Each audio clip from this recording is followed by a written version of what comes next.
Thanks for the invitation to speak today, and I do want to give a shout out to James Carr, my mentor at Northwestern. He asked me, just like Tim asked Giles, to step in and help a little bit, and so this is a hodgepodge of my perspective with his, no relevant disclosures. This is just a high-level overview of some of the content I'd like to touch on here, and one of the things to think about is, what do we mean by cardiovascular imaging as opposed to MR angiography? So there's different practice patterns out there. Some divisions do cardiovascular imaging, so both cardiac imaging with vascular imaging. Some groups are cardiothoracic, and so they'll have vascular imaging but only in the chest. Body sections read other types of angiography from throughout the body. So that's something to think about as we go through this. So a high-level outline here, and this content could really be given, I think, over much longer than 15 minutes, but I'll try to do it some justice and just kind of suggest some things for thought for the group here. I think all these factors are important, but perhaps the new direction piece is critical. A CT is really a robust modality, and I have a newfound appreciation for that at my vantage point now at the Mayo Clinic. Our practice in vascular is heavily CT-based, and that was really a revelation coming from Northwestern, where frankly we did an equal amount, I think, of angiography with MR and CT. So broadly speaking, cardiovascular MR, lots of different techniques all throughout the body. And if you're going to build a practice, you have to decide, where to start. Is there an opportunity to work mostly in the heart and then expand out to the blood vessels? Is there an opportunity to start with the blood vessels and show your referring clinicians what you can do when you pair that with cardiac MR? So there's something to think about there in terms of how to build it. The techniques were nicely outlined, both acceleration, acquisition, and then different approaches for high resolution and dynamic imaging by Giles most recently there. But all these techniques are important, and there's considerations for when you want to use both. There's some real challenges, though, with MR compared to CT. Protocols can get very complex, and that requires specific expertise, both on the interpretation side and the technologist side. There's issues around reporting. If you have a structured way to communicate that information to your referring clinicians, that's often going to lead to greater satisfaction. And that isn't just structured reporting, it's also structured image capture and presentation. If you have a 125 series that one of your vascular surgeons is opening to look at a lower extremity MR angiogram, they're not going to be really happy when they're trying to see that from home. They're used to seeing one series on the CT side. Post-processing is really important, both from a billing standpoint, but also from going from those 125 series down to 3 or 4 series that can really show the relevant anatomy. Then you have to get the word out about what you can do and how that's different than other options. So just a laundry list of potential indications. I removed some indications around cardiac imaging in particular here. But I think something to think about is newer areas. We don't want to be parasitizing an existing excellent CT angiographic service or ultrasound vascular service by introducing MR angiography. You want to look for new ways to capture business that isn't currently being done well. And a shout out to Tim's slides that Giles presented there. Diagnostic DSA really shouldn't be happening very commonly any longer. There's clearly a role for it in select settings. You've done what you can to plan out an intervention, and there's no way to get that information. But for the most part, that really should be a fallback, not the standard approach. So some basic logistical issues. Whenever you're going to introduce a new service, you can't be the one running the flag. So if you're the only person who's interested in building a MR angiographic practice or a cardiovascular practice, that's going to be a major challenge. So staffing is really important. Initially, it's often paired with something else. At the Mayo Clinic, we have a separate CT and a separate MR line. All the MR angiographic studies are paired with cardiac MR, and that's how it's run.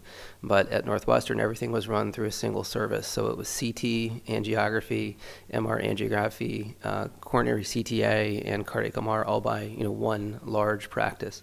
And obviously, there's a lot of volume going through there so to support a particular newer component of that practice, resources have to be applied. And that can be specialty training, could be cardiology or radiology, depending on how it's broken down. And you have to think about how to credential people and intake them. If there's a particular training pathway you want them to go through or not. Technologists and nurses, those are absolutely essential, critical pieces for any of these proposals. Ferrum oxetol was talked about most recently. There's very specific monitoring strategies that have to be applied to use that contrast in clinical practice, and you have to have nursing support to do that. Trainee roles. very different from place to place. Some places have no trainees, right? So you have to decide how you're going to handle that. If you don't have trainees who are working with you to help with some of the pieces of running the service, including call, as well as post-processing, then you have to decide how that's going to be handled as a matter of routine practice.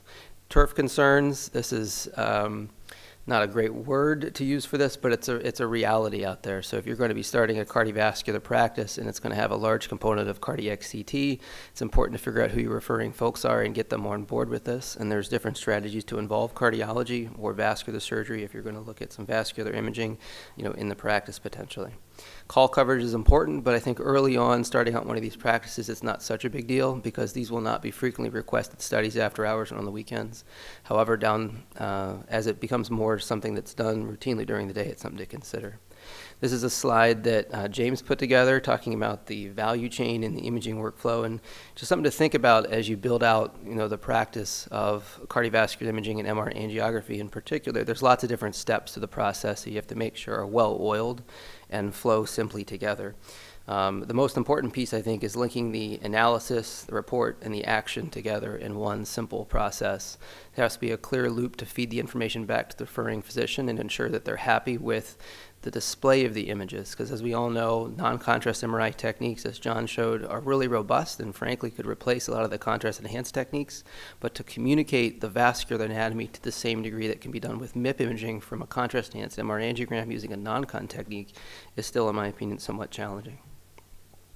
This is a nice example of how cardiovascular MR can factor into the enterprise imaging situation. Increasingly, when you have specialized expertise, you can read studies centrally and process them centrally, but you then have to disseminate the expertise to the technologists and the nurses acquiring the data across your healthcare system. And so this is another way to spread the growth of an MR angiographic or cardiovascular imaging practice at the enterprise level in a healthcare system. So the workflow process with this, just at a very high level, there needs to be a quality control mechanism. And I have a slide coming on up in a little bit around quality. I think an important part of quality is not just the turnaround time and the volumes that you're seeing over time, but also the accuracy of your post-processing and the quantitative imaging. You have to look at resource utilization. This is a major, I think, challenge with MR angiographic practices across sites. If I have a colleague at Mayo that needs vascular imaging, I can basically get a CT angiogram to happen that day, if not that hour. But MR, on the other hand, requires many more phone calls, even for me when I'm reading the modality, just because there's a resource utilization issue, just not quite as many scanners, and they're not as available. Staff hiring, so technologist retention on the CT side is a bit easier right now than the MRI side. There's a little bit more turnover in general, and the MR expertise is fairly niche expertise, and so when you have somebody leave your practice who is really a go-to individual for MR angiography, perhaps you might not have such expertise to step in and fill that gap. The procedure to go through in terms of setting up the process for MR is a little bit complicated, but really it follows the same process you'd see for CT angiography or even vascular ultrasound.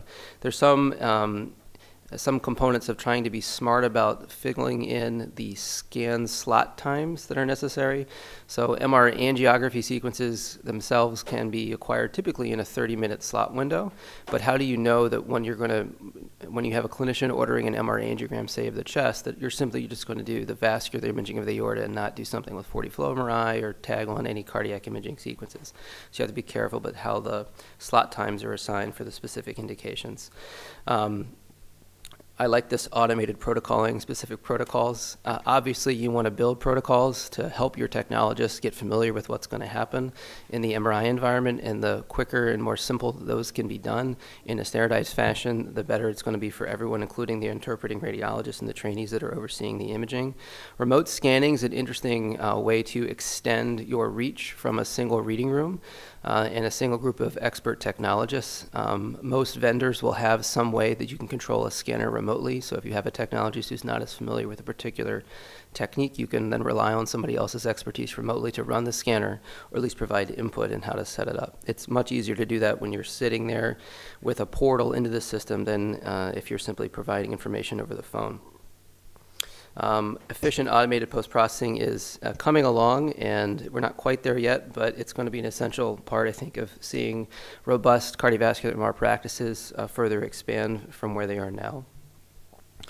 And then augmented read. So AI certainly has some role to play here. The most important role, I think, is in the post-processing piece and generating a report that at least has some of the quantitation basically done before you sit down and review the images. A couple different quality components that are important to think about.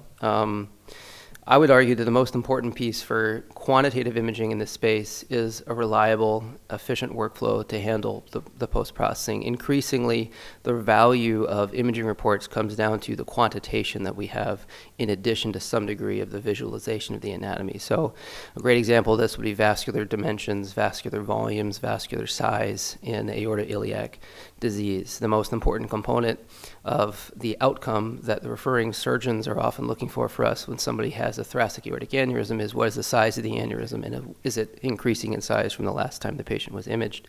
If you have a significant discrepancy in terms of the measurements and, oh, now it's 5.2, but hey, it measured 5.2 before, not 4.6 centimeters, that's a big problem. It reduces their confidence in the group's overall ability to measure the aorta accurately. There's important components of peer review or peer learning, depending on the system you use to provide feedback to your readers about the quality of their interpretations. The challenge that brings up from a quality perspective is the size of the group reading these types of studies is often quite small at a single institution. So when I was at Northwestern, the N was 2. It was myself or James Carr.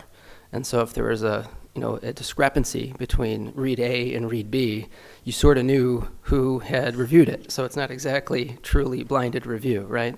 So that's something to think about when you have smaller groups. And some societies have come up with ways to have a larger peer review or peer learning process occur between people not all in the same institution for that reason. Finance can be, it's a big topic here, but it's an important one.